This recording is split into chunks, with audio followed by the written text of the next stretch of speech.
दोस्तों नमस्कार, मैं मनोज कुमार शर्मा एक बार फिर। आज YouTube डाउन हो गया, गूगल भी डाउन हो गया, हर कुछ डाउन हो गया, लेकिन डाउन ना हुआ तो वो खबरों का प्रवाह जो आपके बीच लेके मैं आना चाहता हूं।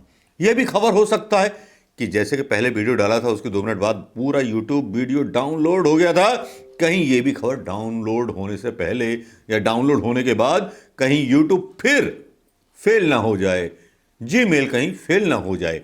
इन आशंकाओं के बीच एक ऐसी खबर पर डिस्कशन करने के लिए आपके बीच आया हुआ हूं, जिस खबर का शायद इंतजार आपको होगा और वो खबर शायद आप तक पहुंच भी गई होगी सोशल मीडिया के द्वारा। बताना भी बहुत जरूरी था कि कंगना रनावत अर्णव गोस्वामी की वजह से फिर से निशाने पर आ गई है और सीधी बाउंड्री बाल पर दौड़ी चली जा रही है और छक्का लगने वाला है। जी हां, छक्का मारने वाले हैं शिवसेना के जो विधायक हैं, जिन विधायकों पर नोटिस थमा दिए गए ईडी के सर प्रताप नायक जी।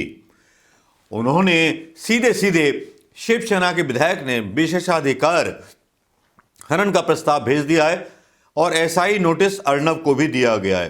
अर्णव और कंगना दोनों के कंगना जो है कितना बजेगा नहीं बजेगा वो तो बाद में देखेंगे, लेकिन इनके जो अंगने में है कितनी बौखलाहट होगी ये देखना बहुत जरूरी होगा। दोस्तों खबर क्या है, खबर पूरी पर के बताना चाहूंगा। दोस्तों, शिवसेना विधायक प्रताप सरनाईक ने एक्ट्रेस कंगना रनावत के खिलाफ विशेषाधिकार हनन प्रस्ताव विधानसभा अध्यक्ष को भेजा है, जिसमें कहा गया है कि एक्ट्रेस ने उन पर झूठे आरोप लगाए थे। कंगना ने सोशल मीडिया पर सरनाईक के घर से पाकिस्तानी क्रेडिट कार्ड मिलने की बात कही थी। क्या नाइट में गई थी कंगना रनावत प्रताप सरनाईक के या जासूसी करने गई थी? देखिए, सवाल बहुत उठते हैं, सवाल पूछने भी चाहिए, क्यूरियोसिटी होती है तो पूछना चाहिए। प्रताप सरनाईक ने इससे पहले रिपब्लिक टीवी के editor in chief Arnab Goswami के खिलाफ भी विशेषाधिकार हनन का प्रस्ताव ला चुके हैं। इस मामले में अर्णव को 4 बार पेशी का नोटिस भी जारी हो चुका है। प्रवर्तन निदेशालय मनी लॉन्ड्रिंग के मामले में प्रताप के खिलाफ जांच कर रही है। विधानसभा को जो पत्र भेजा वो हम यहाँ डाल लें। और विवाद कैसे शुरू हुआ, क्यों शुरू हुआ? कंगना ने जब मुंबई की तुलना पाकिस्तान के कब्जे वाले कश्मीर से की, तब सरनाईक ने एक इंटरव्यू में उन्हें धमकाते हुए कहा था, अगर वे मुंबई आती हैं तो हमारी महिला कर्मचारी उनका मुंह तोड़ देंगी। हालांकि बयान के चलते उन्हें राष्ट्रीय महिला आयोग की नाराजगी का सामना करना पड़ा था। एक यूजर ने सोशल मीडिया पर कंगना को टैग करते हुए लिखा, कंगना सही थी, सरनाईक घर से पाकिस्तान का क्रेडिट कार्ड मिला है। इसके जवाब में कंगना ने कहा था कि जब मैंने कहा था कि मुंबई पीओके जैसा लग रहा है तब इन्होंने मेरा मुंह तोड़ने की धमकी दी थी।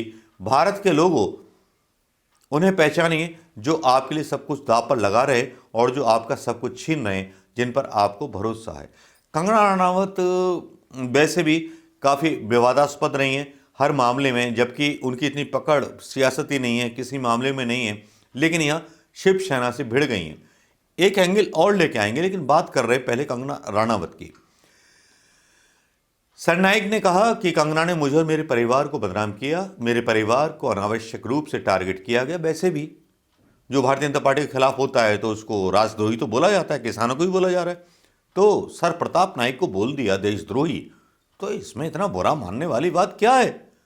ये तो सरकार की नीयत है।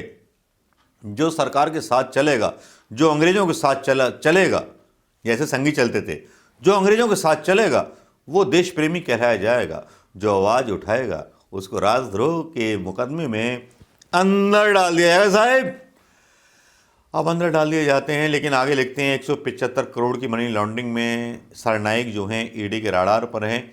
इसके लिए सरनाईक को पूछताछ के लिए 3 बार सम्मन जारी हो चुका है, लेकिन मोदी सरकार की पिछवाड़े में इतना दम नहीं है कि उनको जेल भेज सके।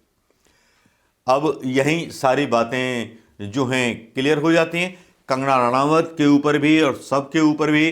अब झुमका तो हमेशा गिरता रहता है, झुमका गिरे या बोल गिरे या ट्वीट गिरे, यहाँ बदनामी हो जाती है कंगना रनावत की।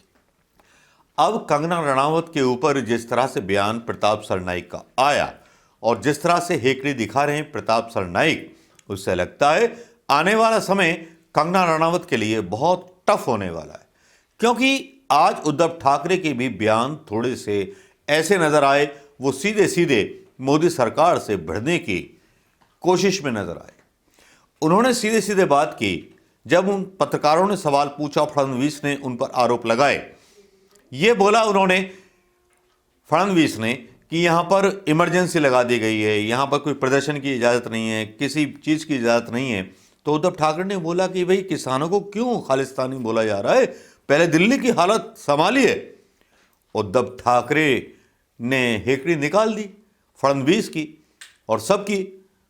लेकिन कंगना राणावत जो थी यहां गोल मोल ढोल सी लगी और इतनी बेकार सी लगी, बहुत बेकार सी लगी।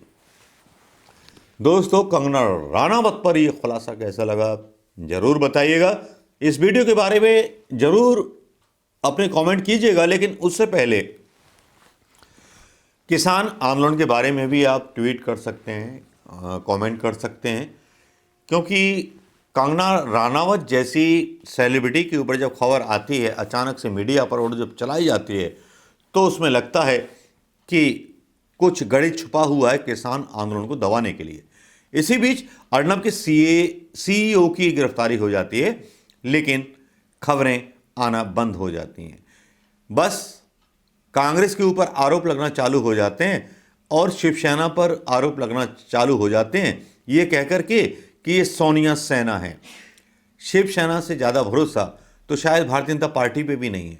मैं आपको याद दिलाना चाहूँगा दोस्तों, जब राम मंदिर का, बाबरी मस्जिद का विध्वंस हुआ था और जब भारतीय जनता पार्टी के नेताओं ने कोई भी जिम्मेदारी लेने से मना कर दिया था, तब उद्धव ठाकरे साहब से नहीं, उनके पिताजी से पूछा गया था कि आरोप लग रहा है कि शिव सैनिकों ने वो ढांचा गिराया है।